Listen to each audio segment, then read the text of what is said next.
Sama get sir. So kasi mga kotsero, ito na naman, na-trigger si Torny Gandang Hari. Na-trigger siya doon sa sa komento ni PBBM. Aling komento yon mga kotsero? Yung komento kung saan tinatawag niya na tawag doon? I cannot find those damn blank items. Ayun, no? Oo, yun. Ito yung statement ni PBBM na to. Ayan. Oo, mas social eh. Oo.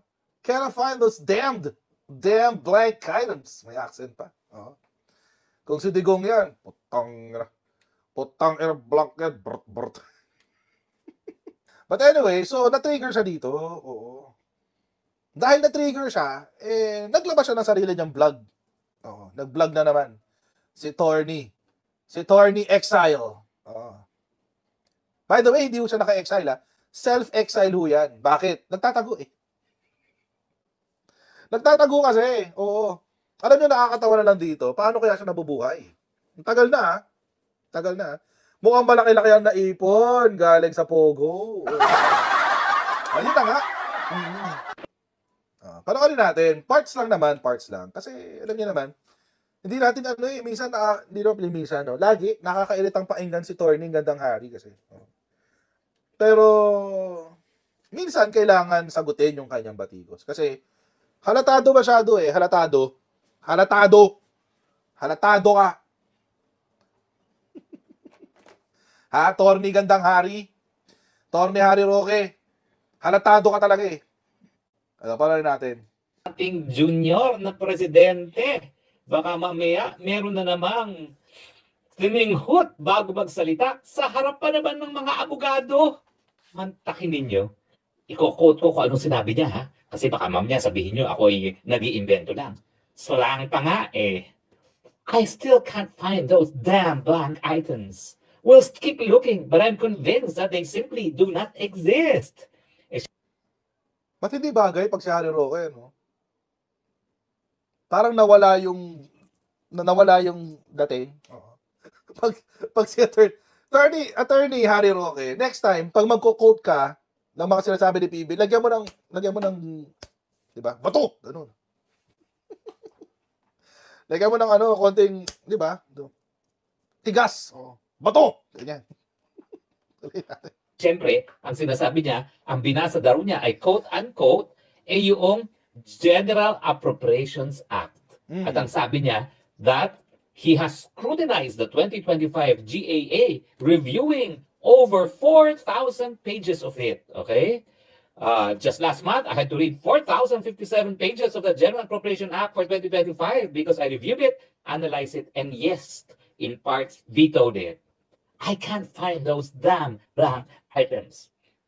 Alam nyo, nahihiya ako na may ganyan tayong presidente. Ang pinag-uusapan natin, BICAM report. Ang binabasa niya, General Appropriation Act. Ano ba naman yan? Siya'y naging one-term congressman, one-term senator. So, together, 9 years siyang naging mambabatas. Dapat alam niya na iba ang GAA dun sa BICAM report. Yung GAA, pinagbabasihan niya yung BICAM report. Bakit? Ano ba yung BICAM report na yan? Yan yung pinagtugmang bersyon ng mga magkakaibang probisyon ng pangtaunang budget na naipasa ng Kongreso at ng Senado. Tama naman. At natural, dahil yan ay nagkaroon ng reconciled versions doon nga sa BICAM na tinatawag, yung BICAM ang magiging basihan para i-print yung General Appropriations Act. Bill. Okay. Dito sa ganito, nakakagulo kayo eh. Oo, kasi alam nyo mga kotsero, kahit anong klaseng depensa nila, pupunta ka pa rin sa sinasabi ni PBBM na General Appropriations Act. Kahit ilang beses nyo sabihin na ang pinag-uusapan natin ay ang BICAM report, ang ending mo pa rin ay ang General Appropriations Act. Bakit? Siya na rin ho ang nagsabi. Si Roque na rin mismo ang nagsabi. Ang produkto ng BICAM report ay ang General Appropriations Bill. So, ibig sabihin, konektado sila. Tama ba? Konektado. Oo. So, may nakita bang blank sa General Appropriations Bill? Yun lang kasi nakakarating sa Pangulo eh. yung bill, yung enrolled bill ang nakakarating sa Pangulo, hindi yung BICAM. Wala siyang paki sa BICAM. Oo. Wala siyang paki sa BICAM. Kung ang nakakarating lang kasi sa kanya is yung bill. So, anong gusto niyong i-comment ng presidente pagdating dyan sa BICAM report? Ang gusto niyong gawin, ipa-invalidate ang General Appropriations Law, General Appropriations Act of 2025. Anong i-comment niya? Natural. Ipagtatanggol niya yung batas. Natural, ang sasagutin niya, ang ipapakita niya ay yung batas. Kasi yun ang gusto niyong ipawalang bisa, yung batas.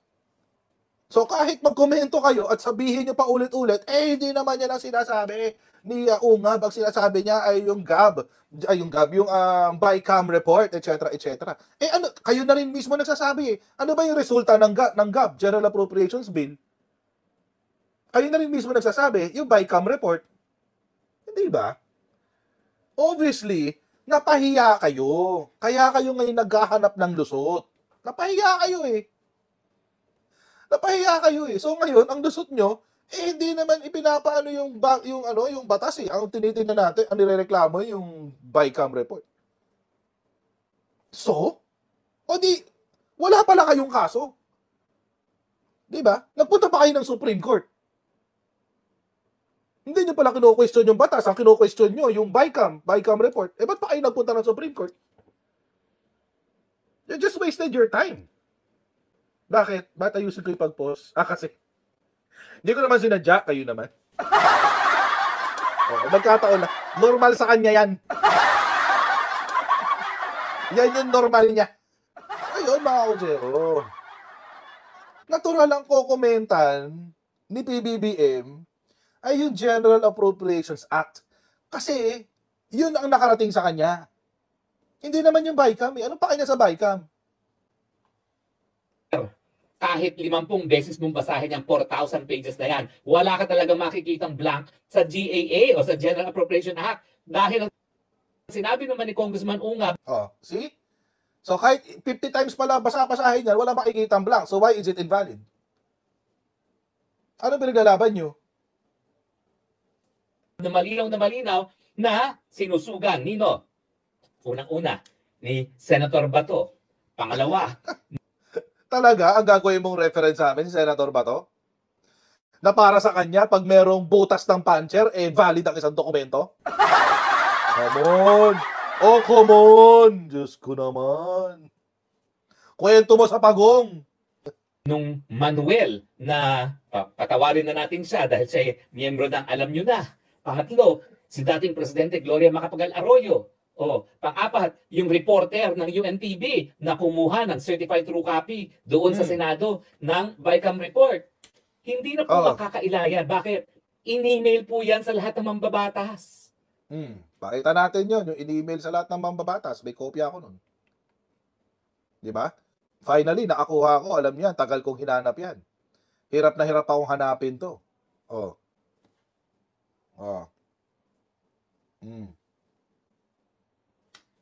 May blanco?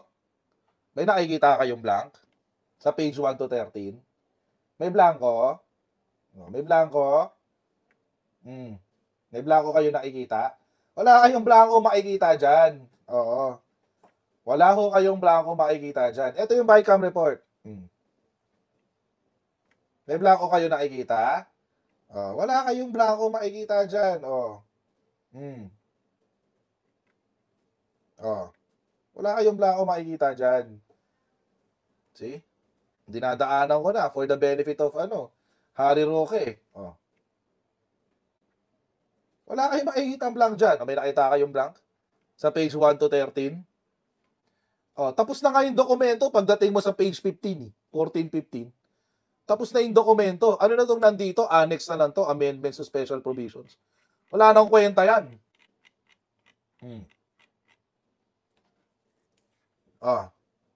Wag ho kasi kayong may tunnel vision. Ano ho yung tunnel vision? Kung ano lang ang gustong makita, yun lang ang tututukan. Kaya kayo na kaya kayo nalilabel na sinungaling. Attorney Harry Roque. Kaya kayo nasasabihang sinungaling. Come again, sir.